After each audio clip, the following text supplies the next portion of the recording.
الرحمن الرحیم اہلاً و سہلاً اقرا مہد الحافظات پشاور شارع ورسک جماعت عالیہ دوم مضمون شرح عقائد سبق نمبر 3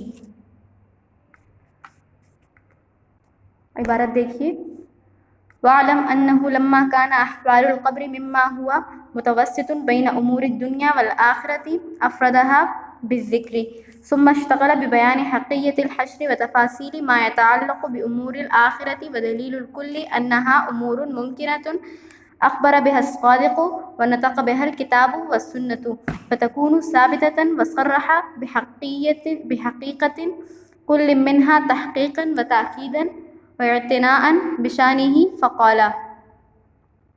ترجمہ دیکھیے، جان لیجئے کہ جب قبر کے احوال ان احوال میں سے ہیں کہ جو درمیان میں ہیں دنیا اور آخرت کے امور کے، ان کو الگ بیان کیا. پھر ماتن رحمہ اللہ مشغول ہو گئے حشر کے حق ہونے کے بیان کرنے میں اور ان تفاصیل کے بیان کرنے میں جو امور آخرت سے تعلق رکھتے ہیں. وَدَلِيلُ الْكُلِّ أَنَّهَا أُمُورٌ مُمْكِنَةٌ، اور سب کی دلیل یہ ہے کہ وہ امور ممکنہ ہیں. اخبر بها الصادق، جن کے بارے میں مخبر صادق نے خبر دی ہے. ونطق بها الكتاب والسنة، اور کتاب اور سنت اس کے بارے میں ناطق ہیں. فتكون ثابتة، تو یہ تمام امور ثابت ہوں گے. اور ماتن رحمہ اللہ نے صراحت فرمائی ہے ان احوال آخرت میں سے ہر ایک کے حق ہونے کی، تحقیقاً و تاکیداً و اعتناء بشانہ فقال، تحقیق اور تاکید کی غرض سے اور اہمیت کی شان کی وجہ سے پس کہا. اس کی تشریح دیکھیے. شارح رحمہ اللہ فرماتے ہیں کہ احوال قبر جو احوال برزخ ہیں امور دنیا اور امور آخرت کے درمیان کا حصہ ہے، اس لیے ماتن رحمہ اللہ نے ان کو علیحدہ ذکر کیا.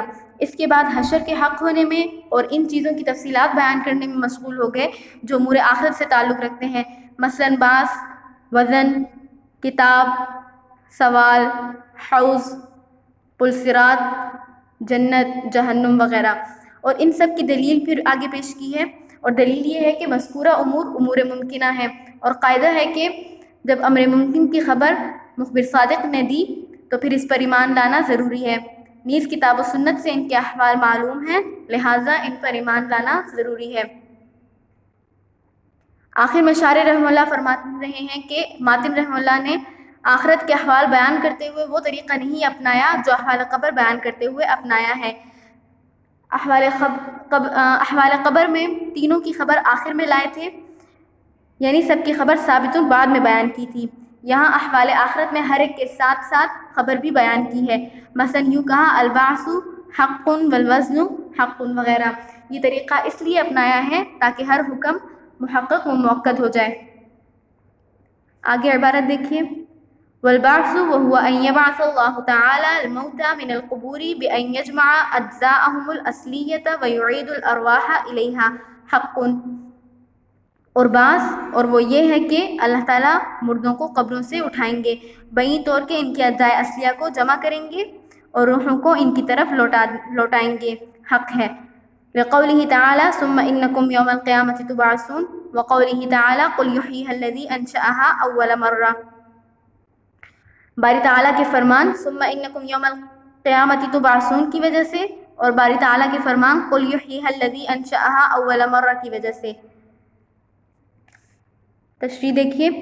ماتن رحمہ اللہ نے یہاں سے بعث اور ان کے بعد احوال آخرت کا ذکر کیا ہے، چنانچہ فرمایا کہ بعث حق ہے. شارح رحمہ اللہ نے بعث کی تعریف اس طرح کی ہے کہ بعث یہ ہے کہ اللہ تعالیٰ اپنی قدرت کاملہ سے مردوں کو قبروں سے دوبارہ زندہ کریں گے، بئی معنی کہ ان کے اجزاء اصلیہ کو جمع کر کے اس میں روح کو جو اس جسم کے ساتھ وابستہ تھی لوٹائیں گے. اور اس پر شارح رحمہ اللہ نے 2 دلیل بیان کی ہیں، اور دونوں قرآن کریم کی آیات ہیں. پہلی دلیل ثم انکم یوم القیامۃ تبعثون، کہ پھر تم قیامت کے دن اپنی قبروں سے اٹھائے جاؤ گے. دوسری دلیل قال من یحیی العظام وہی رمیم قل یحییها الذی انشأها اول مرہ. ابی بن خلف نے ہاتھ میں بوسیدہ ہڈیوں کو لے کر مسلتے ہوئے کہا تھا من یحیی العظام وہی رمیم، کہ ان بوسیدہ ہڈیوں کو کون زندہ کرے گا؟ تو جواب میں یہ آیت نازل ہوئی قل یحییها الذی انشأها اول مرہ وهو بکل خلق علیم. اے نبی ان کو بتلا دیجئے کہ ان بوسیدہ ہڈیوں کو وہ اللہ زندہ کرے گا کہ جس نے انہیں پہلی بار پیدا کیا ہے۔ اس قسم کی بے شمار آیات ہیں کہ جو صریح لفظوں میں مرنے کے بعد دوبارہ اٹھائے جانے کی خبر دے رہی ہیں۔ آگے عبارت دیکھیے، إلى غیر ذلك من النصوص القاطعة الناطقة بحشر الأجساد، اس کے علاوہ وہ نصوص قطعی ہیں جو جسموں کے جمع کیے جانے کے سلسلے میں ناطق ہیں۔ آگے عبارت دیکھیے، وأنكره الفلاسفة بناء على امتناع إعادة المعدوم بعينه وهو مع أنه لا دليل لهم عليه يعتد به غير مضر بالمقصود، لأن مرادنا أن الله تعالى يجمع الأجزاء الأصلية للإنسان ويعيد روحه إليه سواء سمي ذلك إعادة المعدوم بعينه أو لم يسمى، وبهذا يسقط ما قالوا أنه لو أكل إنسان إنسانا بحيث صار جزءا منه فتلك الأجزاء إما أن تعاد فيها وهو محال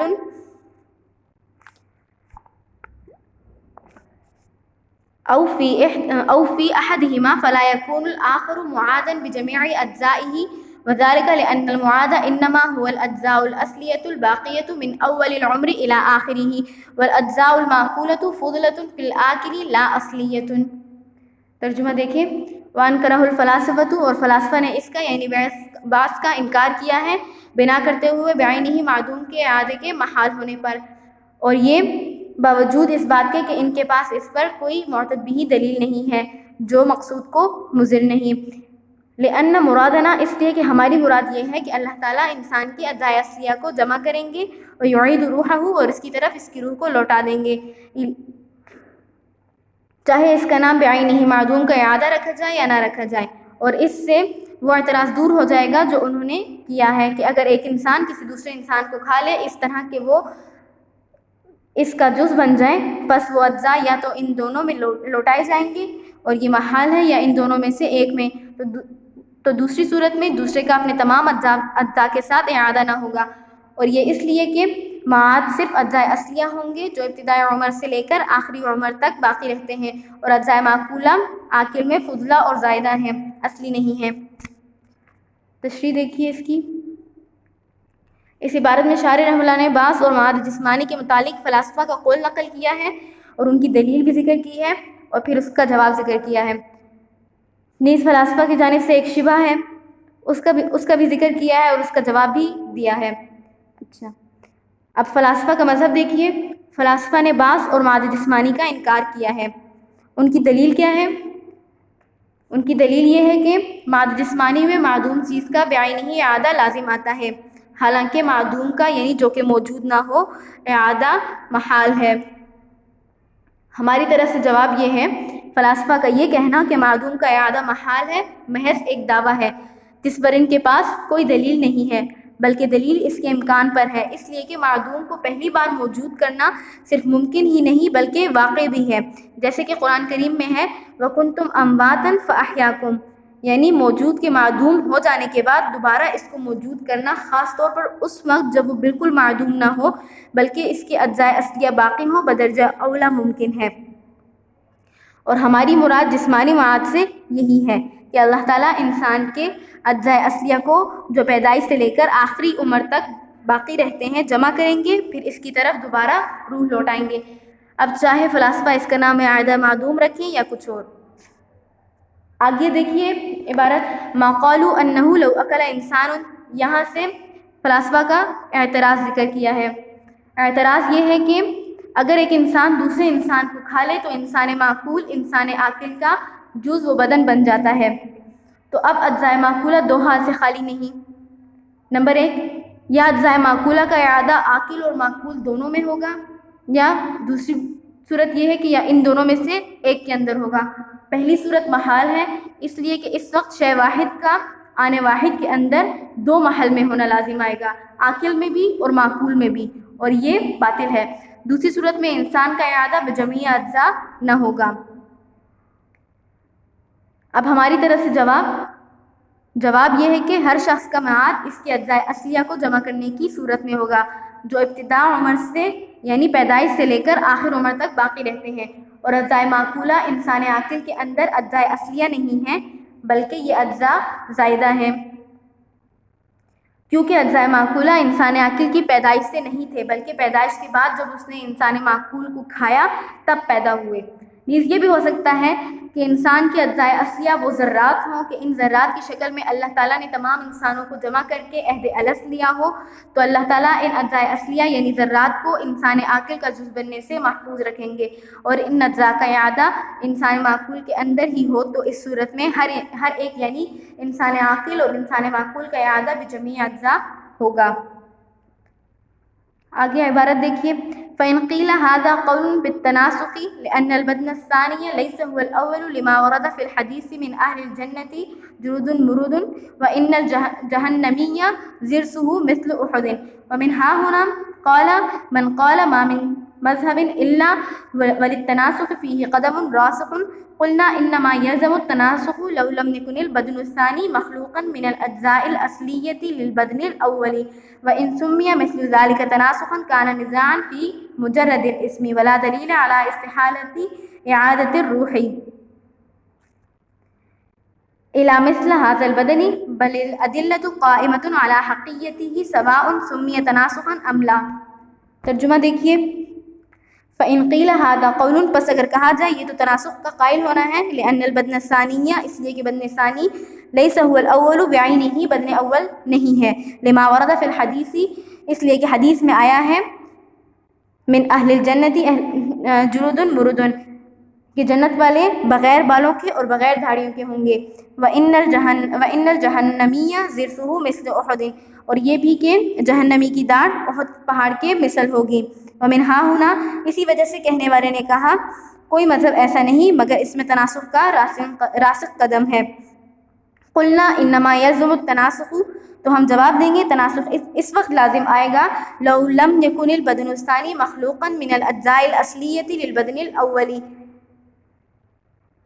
جب بدن ثانی بدن اول کی اجزاء اصلیہ سے نہ پیدا کیا جاتا، وَإِن سُمِّيَ مِثْلُ ذَلِكَ تَنَاسُخًا، اور اگر اس کی مثال کا نام تناسخ رکھا جائے، كَانَ نِزَاعًا فِي مُجَرَّدِ الْإِسْمِ، تو یہ محض نام میں جھگڑا ہوگا، وَلَا دَلِيلَ عَلَى اسْتِحَالَةِ إِعَادَةِ الرُّوحِ، اور اس بدن کے مثل کی طرف اعادہ روح کے محال ہونے پر فلاسفہ کے پاس کوئی دلیل نہیں ہے، بل الادلۃ قائمۃ علی حقیقتہ، بلکہ دلائل اس کے حق ہونے پر قائم ہیں، سواء سمی تناسخا ام لا، چاہے وہ اس کا نام تناسخ رکھا جائے یا نہیں۔ تشریح دیکھیے، فَإِنْ قِيلَ، یہاں سے جو ہے ایک اعتراض ذکر کیا گیا ہے اور پھر اس کے جواب کا ذکر ہے۔ پہلے دو باتیں ذہن نشین کر لیں۔ نمبر 1، تناسخ، دراصل روح بار بار اسی عالم حس میں مختلف جنم لیتی رہتی ہے، اسی مختلف جنم میں آنا ہی روح کی جزا اور سزا ہے، اور یہ مذہب ہندوؤں کا ہے۔ بعنوان دیگر، روح اپنی سابقہ زندگی کے اچھے اور برے اعمال کی جزا و سزا پانے کے لیے بار بار اسی عالم میں جنم بدلتی رہتی ہے۔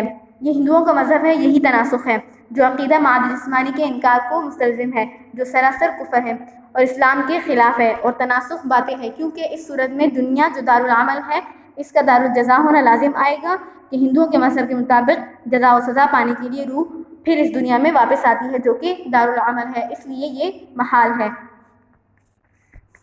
دوسری بات، حدیث میں اہل جنت کے بارے میں ہے، جلود مرود کے الفاظ، جلود اجرد کی جمع ہے۔ اجرد وہ ہے کہ مواقع زینت کے علاوہ کہیں بھی بال نہ ہوں، مرود امرود کی جمع ہے جس کی داڑھی نہ ہو، تو اہل جنت ایسی حالت میں ہوں گے کہ مواقع زینت کے علاوہ ان کے بدن پر کہیں بھی بال نہ ہوں گے اور نہ ہی ان کی داڑھی ہوگی۔ احد مدینہ میں ایک پہاڑ ہے جو دوسرے پہاڑوں سے الگ ہونے کی وجہ سے اس کو احد کہا جاتا ہے، اور جہنمیوں کی داڑھی احد پہاڑ کے برابر ہوگی۔ اب اعتراض کی طرف آئیے۔ فلاسفہ نے کہا ہے کہ مادہ جسمانی کا قائل ہونا در حقیقت تناسخ کا قائل ہونا ہے، اس لیے کہ دنیا میں روح کا تعلق جس بدن کے ساتھ تھا، آخرت میں وہ بدن نہیں ہوگا بلکہ اس سے مختلف دوسرا بدن ہوگا۔ دنیا میں اس بدن پر بال تھے، آخرت میں جو بدن ہوگا اس پر بال نہیں ہوں گے، جیسا کہ حدیث میں ہے، ان اہل الجنت جلود مرود، نیز جہنمی کی داڑھ احد پہاڑ کے برابر ہوگی۔ اگر مادہ جسمانی کو درست مان لیا جائے تو پھر روح کا ایک بدن سے دوسرے بدن کی طرف منتقل ہونا لازم آئے گا، اور یہی تناسخ ہے۔ حالانکہ آپ کے ہاں تناسخ باطل ہے، جو باطل کو مستلزم ہو وہ خود باطل ہے، لہٰذا معاد جسمانی باطل ہے۔ نیز مولانا جلال الدین رومی رحمہ اللہ نے فرمایا ہے کہ ہر مذہب تناسخ کا قائل ہے، اس لیے کہ بدن اخروی بدن دنیاوی کا غیر ہے، اس قول سے بھی تناسخ کا ثبوت ہوتا ہے، حالانکہ آپ کے نزدیک تناسخ باطل ہے۔ یہ اعتراض ہے۔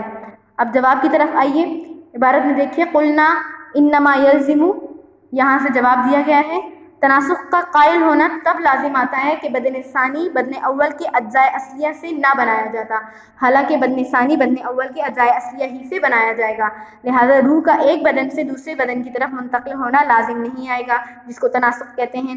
اگر آپ اس کا نام تناسخ رکھتے ہیں تو ہم اس کو بدن ثانی کا بدن اول کے اجزاء اصلیہ سے پیدا ہونا کہتے ہیں، اور یہ تناسخ نہیں ہے۔